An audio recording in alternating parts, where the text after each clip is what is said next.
আমার বাবুর না অনেক দিন ধরে খুব কাশি হচ্ছে, অনেক ডাক্তার দেখিয়েছি, ওষুধও খাইয়েছি, কিন্তু কমছে না। তো আমি একটা ভিডিওতে এইভাবে একটা টোটকা দেখেছিলাম, ঘরোয়া টোটকা।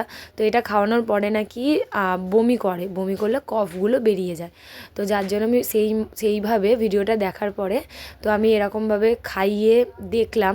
আমার বাবু তো বমি করেনি, কিন্তু কাজ হয়েছে, খুবই ভালো কাজ হয়েছে, গলা খুসখুসানি কমে। আর এইদিকে দেখো আমার বাবুও উঠে গেছে। মামা আজ কটা বাজে? কটা বাজে? ওই খুব ঠান্ডা বাবা, বাইরে আছো চিনু? তোতন এই যে এখানে গোলমরিচ গুঁড়োটাও হয়ে গেছে। তো এরকম আদার রসের মধ্যে আমি কিন্তু ঝিনুকেই খাওয়াবো।